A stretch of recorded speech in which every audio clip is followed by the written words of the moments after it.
before someone else writes it for you. But what happens when the woman who has spent years giving others a voice finally decides to command the room for herself? Today we find out. Let's go.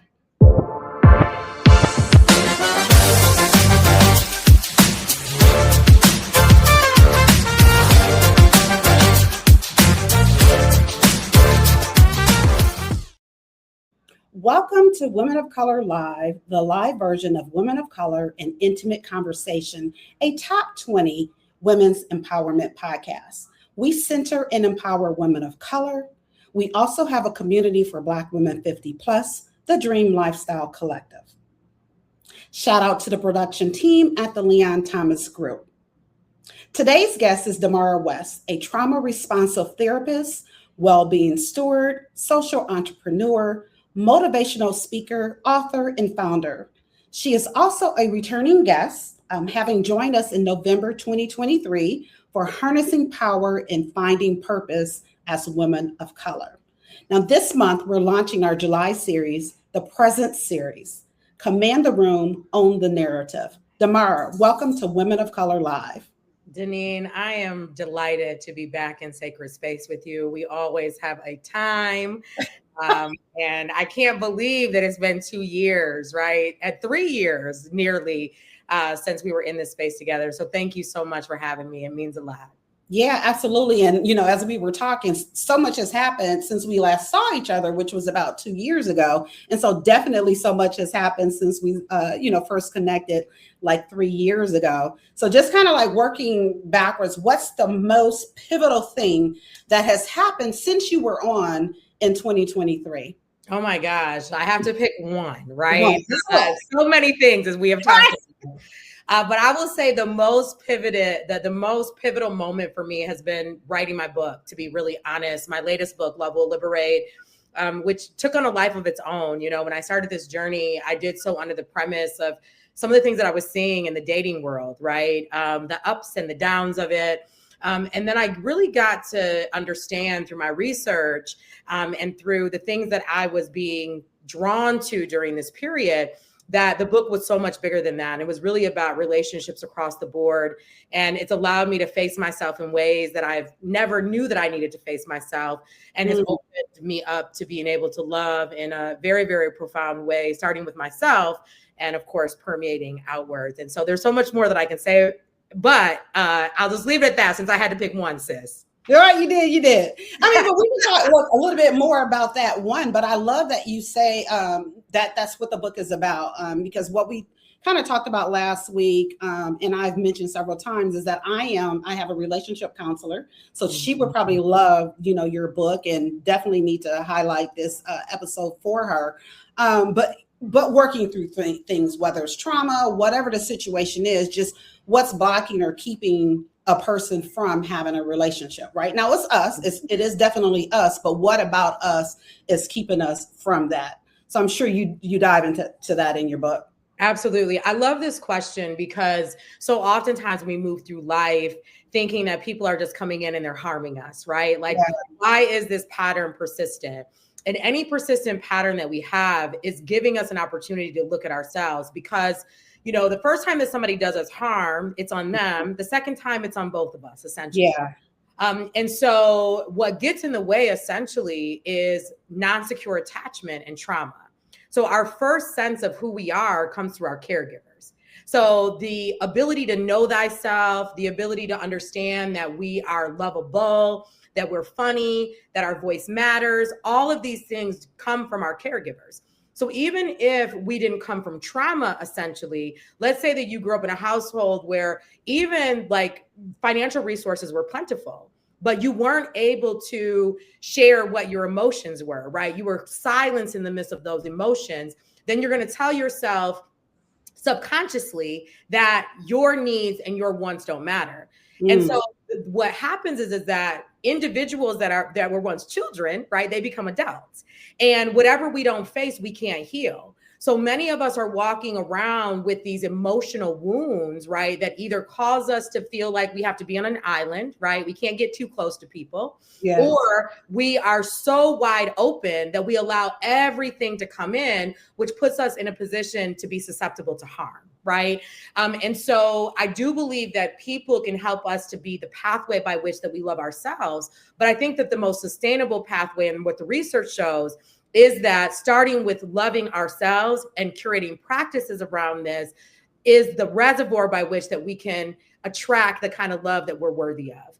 And there's so much more that the book explores related to that. But attachment styles is the baseline for this. Oh my God, girl, listen. I had never heard about that, but she had me do the little test on attachment styles, and I'm like, I don't agree with that. Come on. About it,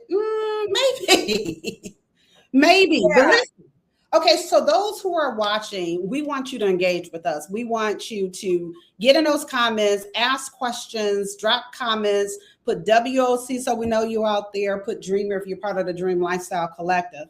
And we actually have a question. So someone did ask a question off of LinkedIn, but I'll come back to the question. I want to go here. Demarra, you spent 25 years facilitating change in others, but your memoir, Me Too, A Therapist's Journey to Heal, Find Liberation and Joy, is about the change you had to make in yourself. When did you realize that your healing and your business were the same journey? Yeah, I appreciate this question because I've been a therapist for about 17 years now and have spent my entire life pouring into the embetterment of the community in a lot of different ways. And really believed, and that even this desire to become a therapist, I wasn't aware that it was being driven in part by my lived experience with complex childhood trauma. I really thought it was about the fascination around people's behaviors and what drives them to do what they do. And so as I poured myself into my purpose and motherhood and becoming a wife and a volunteer in community and a founder and all of these things, if you looked at me on the surface and if you had asked me, I would have said that I was well, that life was good, right? Why wouldn't my life be good? People were looking at my life and wanting my life in a lot of ways, right? And not that it wasn't good, but there were ways that I realized very late in life, in my late 30s to be exact, that I had residuals of trauma that were manifesting in lots of ways. So I was aware of some of those ways very early on in my marriage, but a lot of those things didn't come to the surface until much later. And so even my attachment to my work, my sense of self that was rooted in my work, which is something that I can control, much like my academic success, right? It was the one of the few things that I could control as an adolescent. As I poured myself into my work, I realized there was so much of life that was actually imbalanced, right? And I was having a conversation with my ex-husband more recently, and he asked me about something I remembered. Like, did I remember this moment? And I felt really guilty that I did not remember this moment because first and foremost, trauma like hijacks our memories in general. And then when we're spending our lives being busy and investing in all of these things outside of our home life, right? And we're distracted by these things, not knowing the distraction is rooted in this lived experience of trauma. It prevents us from being present with ourselves, present with people that we love. And so I don't live my life that way anymore, but I miss so much of my life because I didn't realize how much trauma was in the driver's seat. And I could talk about lots of other ways that I realized that there was a reckoning that had to happen in order for me to rise more into the person that I was always created to be, which far exceeded my education, being a therapist, my community activism, all of that. But who was I at the core, stripped away when all of these things were cast aside? And so that's the journey that I went on and came out of that and still working, right, to face myself every single day. Yeah. And maybe you can give us a little more in this next question. So as a trauma responsive therapist who has also lived through complex trauma, which you're sharing with us right now, how does that lived experience shape the way you lead your business and show up for the people you serve? Yeah, I mean, I'll tell you, when I became a consultant, I was working for a nonprofit housing organization, and there was someone facilitating a strategic plan for us. And I looked at them and I said, oh my, I could totally do what they do. And I feel like I could do it better. I know that sounds probably really practice, right? But I was like, I feel like I could do it better than how they could do it. And I set out on this journey to provide capacity building support to clients who otherwise wouldn't be able to access my services. Mm-hmm. That desire to remove barriers to be in service of the world was very much rooted in my journey as a complex childhood trauma survivor, in addition to the fact that I grew up in poverty. So, I was seeing the landscape within the nonprofit industrial complex, if you will, right? And all the ways that we are oftentimes not centered. Oftentimes we are under-resourced. Oftentimes we are under-mentored, right? All of these things. And I wanted to be able to contribute to the problem. So for 18 years as a social entrepreneur, I provided market rate on down to fully financially accessible services, right? Pro bono for 18 years. This is how I ran my business. Somebody said to me, it blows their mind that this has worked for me, right? And I did not leave the business. But so I would say that, but also how I center my work, right? I was just speaking on a panel about reentry and what does a person need as they re-enter society? And I'm like, well, their needs aren't actually a lot different from the needs of the general population, right? They may need more support because they've lived in isolation, because prison is a microculture, if you will, much like the military is, right? But really what people need, they need to know, can you help them? Do you care enough about me that you're going to ride along with me, provide sacred space for me? Will you be able to see me? Right? Will you be able to see me so that we can co-create whatever change that you need irrespective to your life? So I believe that my lived experience as a survivor has taught me that people actually have great strength, great resiliency, great resolutions for their life if only they're given a sacred space to bring those things to fruition. And so I really see my role as a collaborator with the people. And so I really believe that we shouldn't be building anything for people without people being a part of the building of a thing, right? So all of those things I know in part were shaped from my early experiences as a survivor. Yeah. And you know what? And what you just said, experience that the same thing that applies in so many different spaces, right? Even like in corporate, thinking back to how they were always creating something for somebody and not even asking that somebody what they wanted. Like, who does that? Yes. You know what I'm saying? Always doing something without representation. And, I'm like, no, we need, and I'm one for, let's talk to the people. I'm working in this particular community. I need to hear from that community. What do y'all want? You know what I'm saying? Yeah, I may have my ideas, but if I'm not from that community, I really don't know. I need to hear from you. What do you need? What do you want? Yeah. And I want to share something really quickly. Years ago, I went through a touch points training to get certified it's an early childhood framework that's about helping parents to be deeply connected to their children, right? And as I went through this process of training, a story was shared about this dad who had lost his wife. And through the process of losing his wife, he was left with 6 children. And they asked him, and they came at him and said, we need to give you all of these supports. Like, these are the things that we're going to give you in order to transform your life. And the man said, whoa, wait a minute. Really, all I need is for you to pay for this dental work so I can go and find another wife that will help me to raise these children. So this was a real story, right? So what we think people need is not oftentimes what people need. Right. And if we will listen to the people and then meet them where they are, a lot of the ills of the world we would not actually see. Individuals, of course, need to be able to provide a pathway towards healing and liberation. And systems, of course, as we know, need to change too. But both of those things need to be happening in tandem. Absolutely. And so, as I mentioned earlier, the series is the present series. And so a person asked a question, Asim Naeem on LinkedIn. He wants to know, how can leaders strengthen presence every day? This is such an important question. And the way that we strengthen presence every day is by making sure that we are creating space for the human touches that are essential when it comes to creating influence, right? and not influence for influence sake, but the work necessary that is about investing in people. And one of the things that I tell leaders often, and I've been a therapist for many years, I've been a certified professional coach for many years, is to give your power away as much as possible. Mm-hmm. Move slow to fast. So any kind of change process that we have to roll out, right? Giving our people an opportunity to be engaged in the conversation, to process what that change is going to look like, to be a part of the solutions associated with that change, and irrespective to what they can do.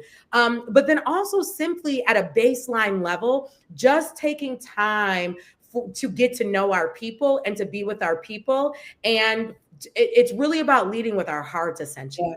Yeah. And as somebody who is a taskmaster, and let me tell you, I am a type A. I've had to work very hard not to be in a type A space, right? Because I know you want to flip this around and start asking me questions. I know, girl. I know.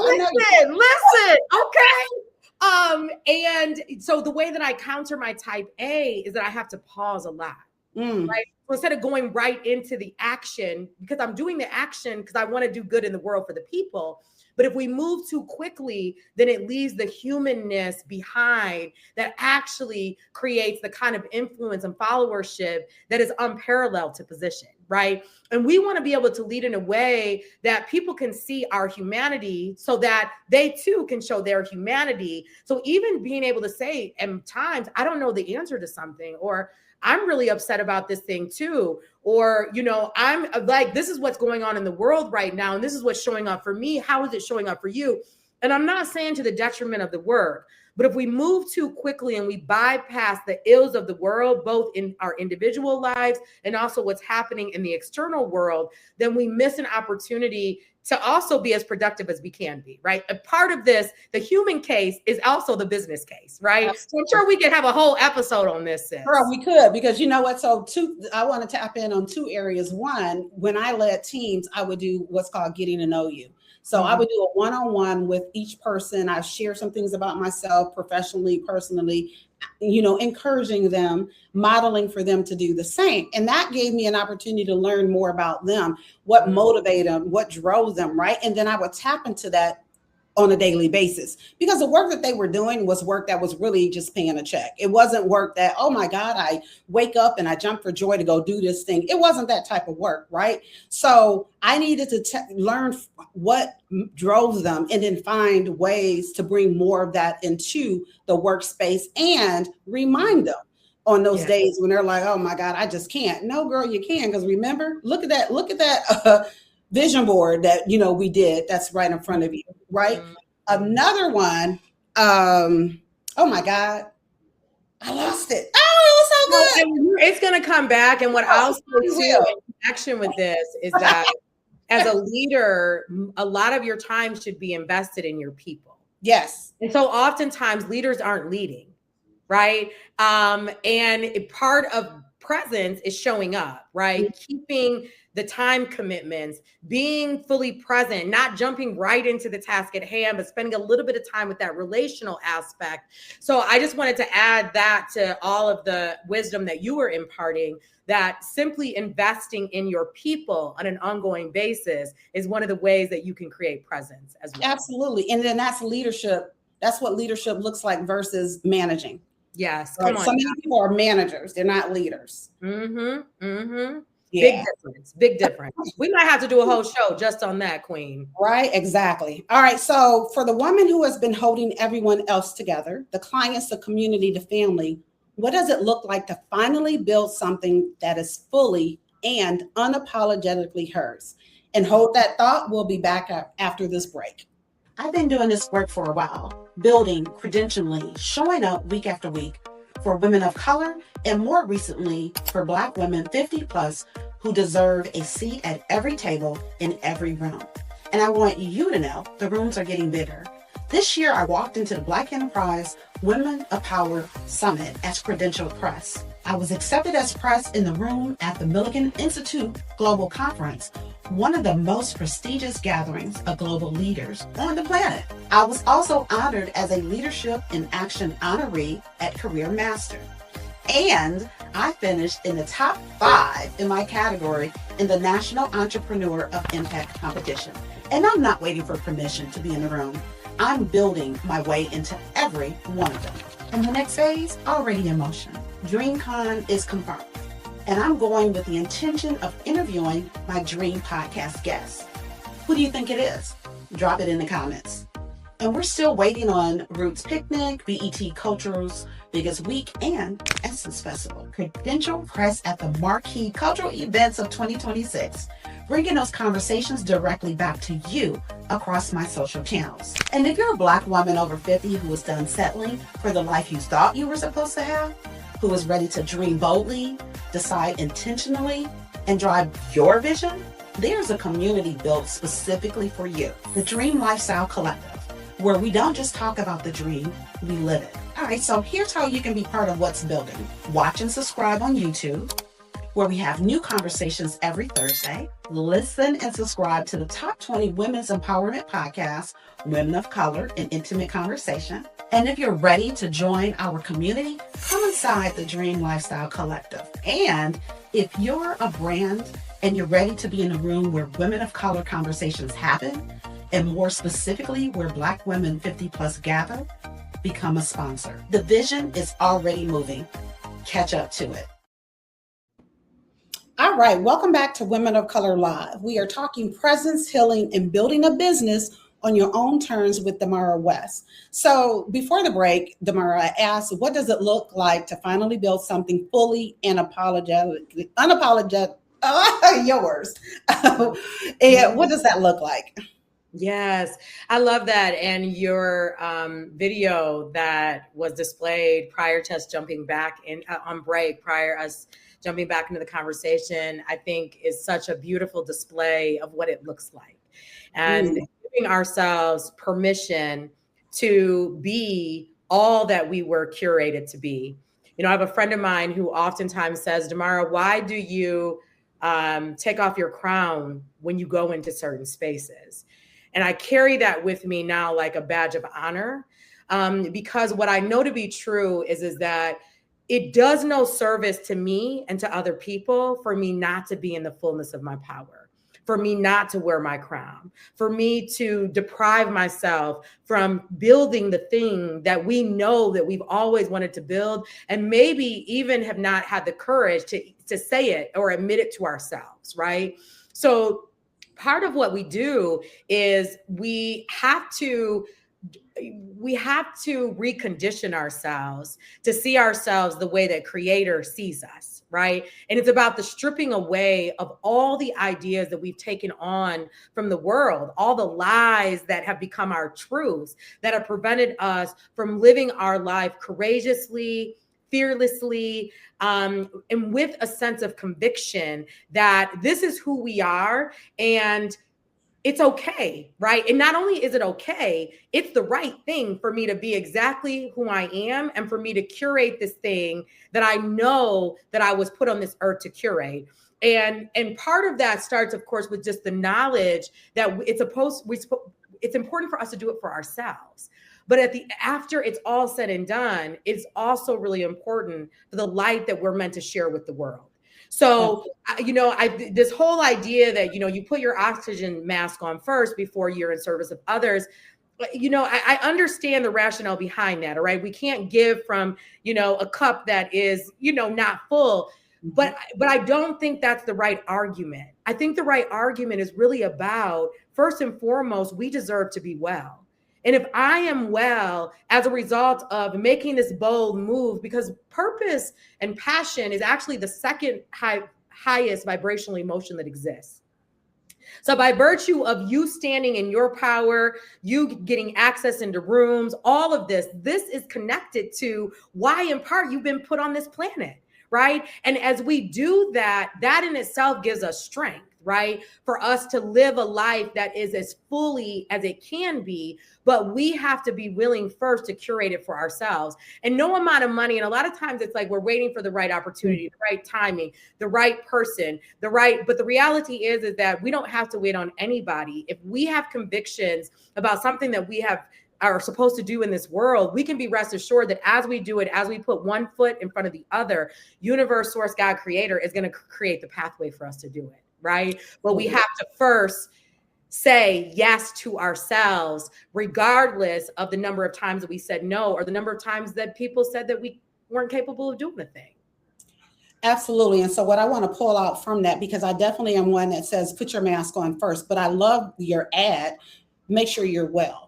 Make sure you're taken care of. Make sure you're, as whole as you can be. So that's something that I want to start adding to when I say that, right? So make sure you're together, you're good. And it's still, that's all part of putting your mask on first, right? Because you do take the time for yourself. You do find out what it is that drives me, what it is that I want, start working and walking towards that, making sure that, you're having your time with yourself, self-care, self-love, pampering, all the things for your wholeness, your wellness, and then you can help somebody else. And in doing all those things for yourself is helping someone else. It's giving them permission to do those same exact things for themselves. And it allows us to not give from a place of resentment, right? Yes.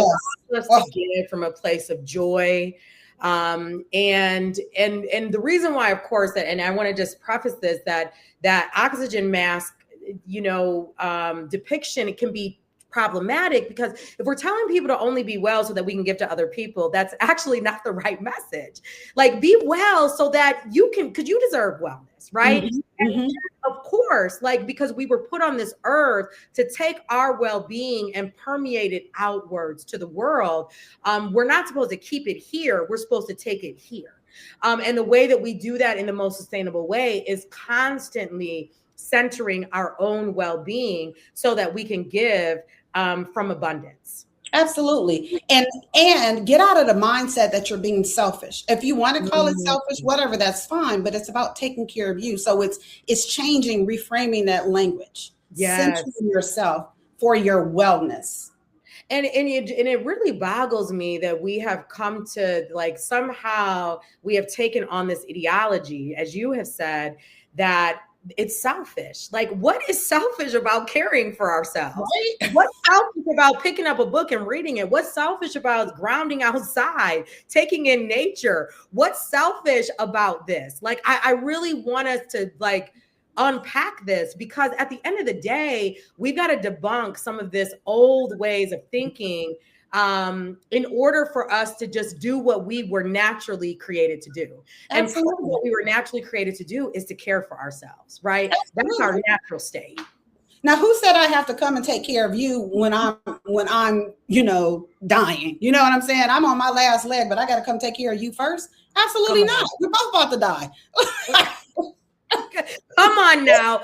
And yet this is what we do, right? As we both we do. Particularly as women, we oftentimes set ourselves on fire. We oftentimes cast our feelings aside so that we can be more palpable, right, to people, right? We can be the best daughter, the best wife, the best partner, the best volunteer, the best community service member, the best, person at church that all of these things that I think at the end of the day, these things matter, but they actually don't matter. They're not more important than self. But we can't wait on other people to give us permission to do that. We have to do it for ourselves for as long as we're going to be here on the planet.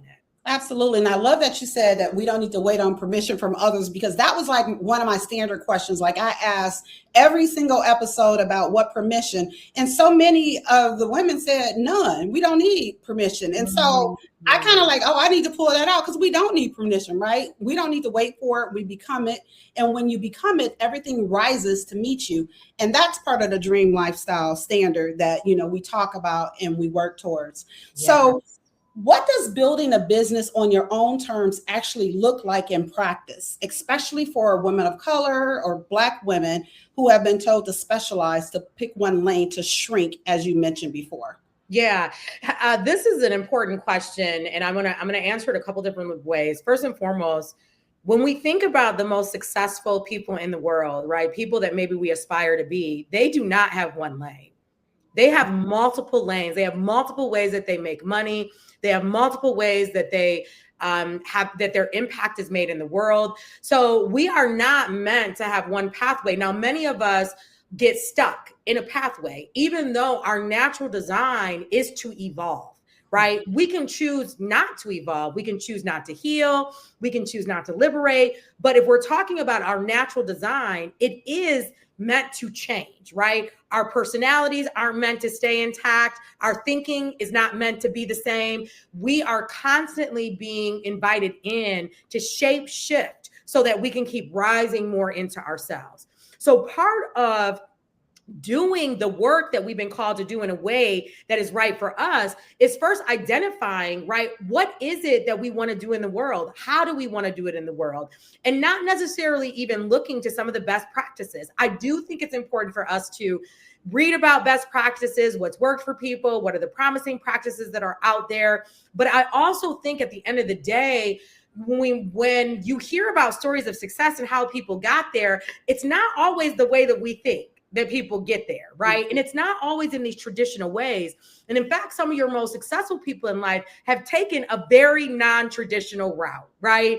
And done it in a way that felt good for them as they were curating a thing. And so social media is a great example for me. You know, we were talking about the fact that I was on Facebook for 3 years, even though I was told, like, what are you doing getting off of Facebook? For me and my own mental health, even I needed to do it. Now I'm getting ready to re-engage, right? Because we talked about this, because I'm in a different stage in my work. And I'm also in a different stage of how I'm willing to show up in the world and what I'm willing to expose the world to, irrespective to myself and my life. Because even though I've written 2 books and written about very explicit things in my life, very personal things, there's also a part of me that is deeply private. There's a part of me that wants to keep things very close to my chest. And what I've also realized as a survivor, there's ways that I've been in hiding, right? No one could have told me, like, you see me on a stage, no one could have said that I was the person in hiding. But in many ways, I've come to terms with that the ways that I've moved and the ways that I've wanted to keep my life private is also connected to this hiding part, right? And as I've done my work of healing, it's invited me to show more of myself, but also honoring this value that I still may have around keeping some things close to the chest, because the world doesn't need to know everything about who I am. So that's just one example of me deciding for myself, even though the world said this is how it needs to be, right? That I need to disconnect from this until I could come to terms with it on my own terms, if you will, not on somebody else's. Absolutely. And that's what's key, right? And that's, you know, something for us to really think about and honestly reflect on. Yes, like you said, the best practices, sure, read them, hear them from other people, but you need to decide what's best for you at that time, what you have the capacity for, because all that makes a difference. What you share when you're not ready is not going to hit the same way that it will hit when you are ready. Right. And it may, you know, and it may even have some negative consequences to it. So do it in your time. Don't do it because that person said, you know, a lot of times people come and they'll say, oh yeah, you should do this, you should do that. Oh, okay, thank you for that. Right. Thank you. And then what we do with that is totally up to us, but don't move because that person said you should. Yes. Move because it's what's right with you. 100%. And you are a great example of this, right? Like when I think about the way you're moving now, and you've been at this for a really long time, right? You've provided value to the marketplace for a really long time. But the fact that you said, listen, I'm about to use my platform to get myself in these spaces, right? That takes real courage. Like for you to think that you could be one of the people in the room and then you're one of the people in the room, right? I mean, so I love that when we defy against all odds what the world says is possible, we actually get to decide in part what's possible for our lives. And through the co-creation process, we do our work, spirit does the rest. Right. And so I love that because you have such a fresh example of that in your life, about what can happen when we decide that I'm going to have the courage to go after a thing because this is the thing that I believe that I'm supposed to go after. Absolutely. And the one thing that recently just happened for me is when I pitched for it, is to get press credentials for the event. When I pitched for it, I got the no, right? I got a nope, you know, sorry, blah, blah, blah, whatever. And then I'm like, okay, I sat with that. And then I'm like, wait a minute. I remembered who TF I was. And I emailed the CEO and boom, I'm approved. Come on now. And I love that you said, I'm not taking this as a no, because there was a level of conviction that you had. And I love that remembering part. And I think that so oftentimes through rejection, and we think that rejection is really about us. Rejection is about protection. Rejection is about helping us to rise. Rejection is about helping us to remember our power, right? So if we understand that everything in life is actually working for our greatest good, our highest use, then even when a no comes our way, we can turn that thing into a yes if our convictions are so steeply rooted in the very thing that it is that we're working to curate in the world, right? So I just love that you shared that additional piece as encouragement for the listeners, that like, don't get caught up on the no, right? Because a no is not always a no forever, right? It was a no from you. You're just doing your job. You're going by whatever, checklist you have, but it's not a no, And then with this, I'm going to write with the same thing. So with the same event, there's like an event within the event, right? And so same thing, I sent over, followed the process and got back a no. And so then I'm like, dang, do I want to reach out to the CEO of something that's within, right? And then I start getting other information about the main event. And I said, you know what? No, I'm not going to push this, because with all this additional information that's coming through, I probably need to just stick with the main event. So I'm bringing up to say, you need to be centered with yourself to know what it is that you want, to be able to decide if I want to pursue this thing or not. Like you don't have to pursue all no's, because sometimes that no is good. That no is meant for your good. You need to know that. And you have to get to the place where you know that. Yeah, it reminds me of that Willie Nelson song, you got to know when to hold them, you got to know when to hold them, right? And because so oftentimes, as we both know, people will tell us what we can and cannot do, or what we should and should not be doing, right? For years, people would say, oh, Demarra, you need to be on the radio. And I'm like, that sounds great. Like radio is, it's a nice space to be in, but it wasn't a space that I ever felt led to, right? Yeah. So we have to be careful about the ways the world tries to guide us, because the world is projecting their stuff onto us too. Absolutely. Right? All the time. They don't know that they're doing this, but they are. And particularly when we're going places that other people haven't gone, either, they want to go those places and they're going to try to stop us from going to the place, right? For that reason. So we just have to be, I love this. I love what you said about being anchored in our own truth, right? And having such strong convictions that whether people like us, whether they don't, we good. We know who we are, and we can meander through the world and stay in that power, regardless of what is thrown at us in the midst of just living life. Absolutely. And so I call that, those people or those situations, I call that catch up to the vision. Right. And the catch up to the vision is when someone sees something for you that you don't see for yourself. Yes. Because you haven't got there yet. Right. They've turned the corner. They're already on the next block and you haven't gotten there yet. And it's still up to you. What do you do with that? Come on. Either you lean into it or you don't. You either like, okay, I appreciate that. Let me, save that for later. Or that's a hard no for me. Yeah. But again, you have to be anchored in yourself. And that's what we're talking about. That's what we talk about every week. It's about you. It's about you taking that time, pausing, being present, and tapping into your purpose and your passion, taking the time to figure out what that is, because so many people will live an entire life and never know. Yes. Oh my God. Never know.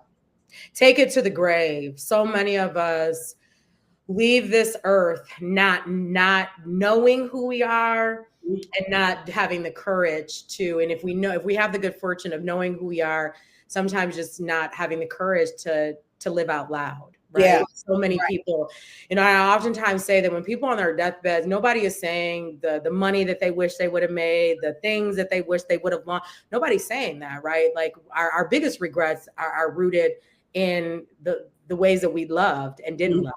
So Yeah. as we are in the pursuit of the passion, the thing, also being in pursuit of love, right? Love for self, love for the world, because at the end of the day, what's more important? What's more important than those things? I love that. And so now you're taking us kind of back to the book, right? I didn't even mean to, sis. I did not mean to. Hey, look, we go where we're supposed to be, girl. That's Okay, good. so. What's the name of the book? And tell us a little bit more about it. And Absolutely. what are you willing to share that has manifested for you as a result of the book? Absolutely. So this is the book, Love Will Liberate. Love Will Liberate is about how we are hardwired for connection. And all the science behind it, all the well-being benefits that come from healthy relationships in all forms, what gets in the way, trauma, non-secure attachment, and what we can do about it. Based on my research, I created a 9-part framework called the Love Liberation Framework, which supports us in finding our people and sustaining those relationships. And so even for existing relationships, there's a chapter called Romantic Love Can Be All That It's Cracked Up to Be, right? So even if we have been in lackluster relationships for 30 plus years, right? This chapter could change everything, because no matter how long we have been stuck in a thing, the moment that we decide that we don't want to be stuck anymore, we will find all kind of pathways to get us out of that thing, right? And then there's tons of resources in the book also to help people to discover thyself, for help people to work through conflict as it arises in relationships, to help people to understand their attachment style and how they can manage that particular attachment style. And so the book, it came out at the end of January. And again, as I shared earlier, it took on a life of its own, literally. It is truly a labor of love. And my first book, I've never been more proud of anything. My second book, I've never been more excited about anything, because I know what this book can do for people. And particularly as the longer we live, the more isolated we're becoming, right? Mm-hmm. And we have really come to, many people have written off relationships because of the pain mired by past relationships, right? And I write about this in my book, that when people are saying things like, I'll never love again, I never want to get married again, this is really pain talking, Absolutely. Right? Because what I know to be true is that all of us actually want connection, but what we also want is we want harmony. And one of the things that pain can do from relationships is convince us that relationships are actually not worth investing in if this is what comes along with them. Right. The other side of that is, though, that when we do our work and we're able to find the right people who can rock with us, who see us, who love us, who are going to speak truth to us, who want to see us rise, there is nothing like being loved in that way. There is nothing, starting, of course, with the way that we radically love ourselves. And so this is why I advocate for dating ourselves, slowing the process down, looking at patterns within ourselves versus blaming other people and the ways that other people have harmed us. We also have to take responsibility for the ways that we have participated in that harm, whether we did so unconsciously or not. So the last thing I'll say, many things have happened since the book came out. I'm on a national book tour right now. And outside of, my city, the great city of Detroit that we get to represent, which there'll be tons of events in Detroit, already things that have happened. And then, about 9 cities outside of Detroit. And then, I found love. And romantic love, right? Because love can happen in our, familiar relationships, in our platonic relationships. And this was somebody that I've known for a really long time. We were like on the outside of each other's lives, had barely even paid attention to each other over the last 20 years, no professional settings. And in April, we ended up being in the same space. And when we're ready, we're just ready. He was ready. I was ready. And what has happened since then has been a wild, beautiful ride. And being able to feel what it feels like to be radically loved by someone, because I've done the work to radically love myself. I love that. Tell us the title of that chapter again. So the chapter is called Romantic Love is romantic love can be all it's cracked up to be. Yeah. And so I want to stress that it can be. And I stress that because I think sometimes we have a fear of what can happen positively. Because we don't know that. We haven't seen that. It takes me back, and I say Aquila to be to that poem, right? About your biggest fear is success. And I believe that. I believe that for a lot of us, it's not a fear of failure.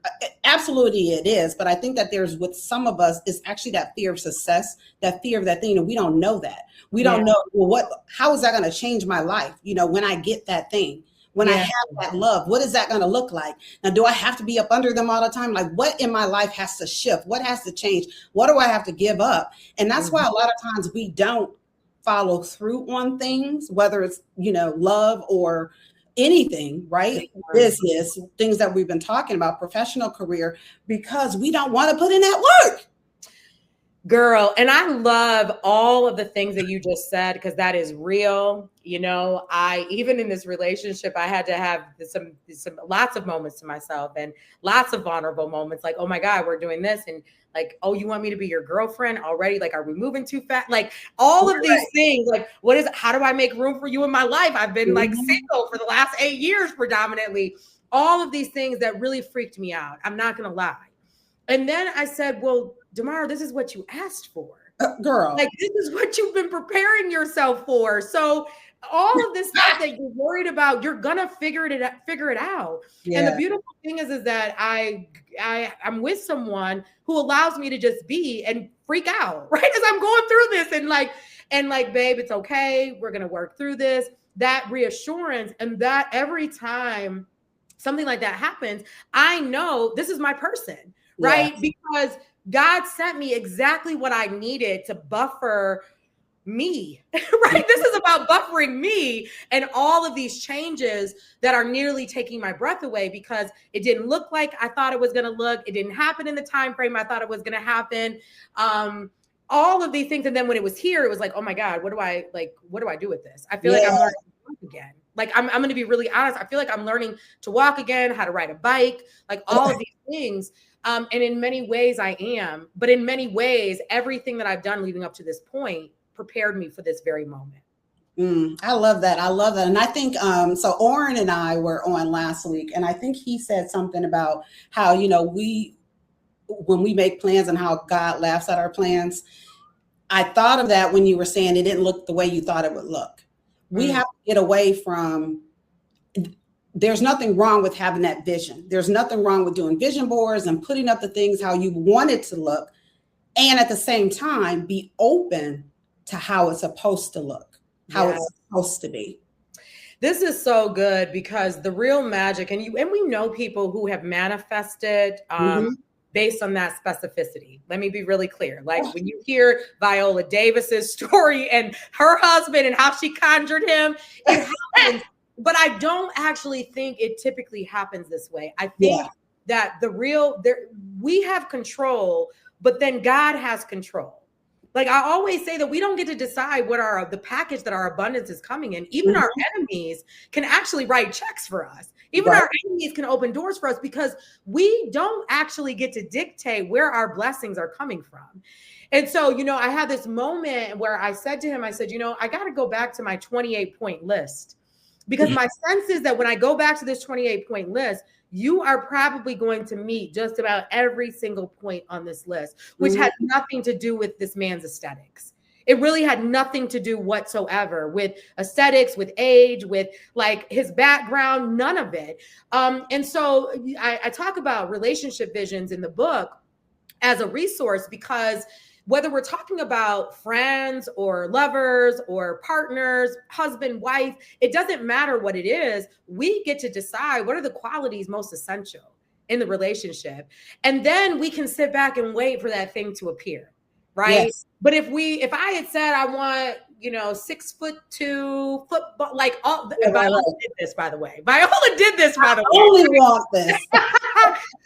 It's like that. If it's 6.1, I don't want. Now, you got the nerve to be 5'8". Okay, I'm sorry, right. I did not. Like, Nope. you know, and then we can sit back and wait, because if we say too much specificity, we actually might not get some of the things that are most central to Right. who we are and what we need. And so I love that you're inviting us in to be open to all the possibilities based on what is actually most important for us and for feeling the love that we deserve, right? So and some of this stuff that he is actually unscripted. It's not a part of 28, right? It's bigger and better than what the 28 was in many ways. And so stay tuned. Right.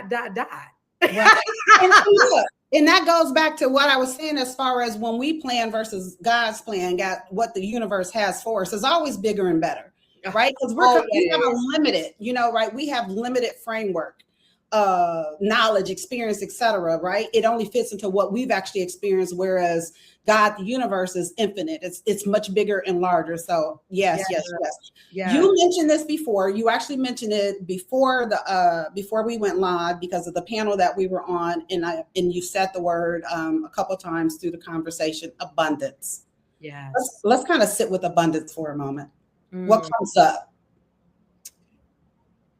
So when I think about what it means to have an abundant life, I think about living life as fully and as unrestricted as possible. I think about joy, right? And both curating joy from the inside out and also making time for joyful experiences. I think about mind, body, spirit, and the interconnection of these three worlds. And living abundantly means that we're sitting with self enough through practice that these three worlds are constantly in concert with each other, right? One of the things that I ask for spirit often is help me see what I need to see, help me hear what I need to hear. And part of that is really just an invitation always for me to access my higher self. And so part of living abundantly is being able to access higher self. It's about living authentically. It's about making the kind of money that we desire. It's about doing good in the world. It's about having joy and having peace and phenomenal relationships and honoring this body for the sacred vessel that it is, right? So abundance for me is really the totality of how we live, who we be, who we are, and how we permeate that out into the world. I love that, who we be. Right. I love that, who we be. So our last question, what is one step a woman can take today to begin building her business or her life in abundance? Yeah, I mean, the first thing that we can do is really analyze the ways in which we are carrying scarcity mindset. And scarcity mindset can be a really tricky thing because every thought that we have, every emotion we emit, every behavior that we act out is all connected to abundance. So the school of thought is start with the mind. Yeah. And really understanding, are we looking at ourselves in a favorable light? Are we having generous thoughts about ourselves and other people? What is our relationship with money?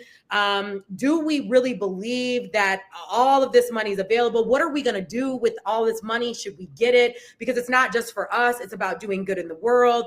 So I really start with the unpacking and the replacement of scarcity thoughts with abundant ones.